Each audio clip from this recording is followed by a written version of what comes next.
एक मकसद ये है कि बराबरी से चलना चाहिए ना, ये नहीं कि आप सिलेक्टिव ये Pick and choose ताजरों नहीं को करें। पकड़ लें, फलानों को पकड़ लें, फलान भाई उनको भी पकड़े ना जिनके अरबों के बिजनेस हैं और वो हुकूमतों में रहते हैं। बिल्कुल ठीक है, लेकिन मैं आपको एक और बात बताऊं, बड़ी इंटरेस्टिंग बात मैं हाँ आपको जी। बताने लगा हूँ।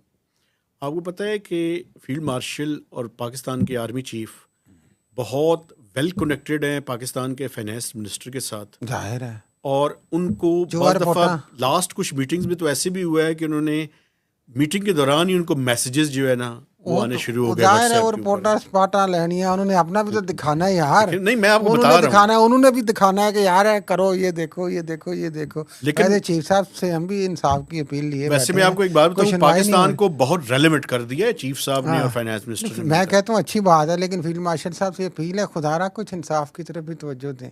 ये इन्होंने समझ लिया कि इंसाफ चूंकि तहरीक इंसाफ में आता है इसलिए इंसाफ के भी खिलाफ हो गए। नहीं यार नहीं, ऐसे ना करें, ऐसी बात नहीं है। इंसाफ आप रैम की अपील बाकायदा लॉन्च करके देखें ना। तहरीक इंसाफ और इंसाफ का अलग तल्लुक है। चीफ साहब मेहरबानी करें, हम तो ये गुजारिश करेंगे। जो लोग ये समझते हैं कि शायद इकट्ठे हो गए हैं, नहीं है ऐसा। बिल्कुल ठीक वो है एक आप। सियासी पार्टी है, वो टारगेटेड है, क्या है, गलत कर रहे हैं सही कर रहे हैं, वो अलग बहस है।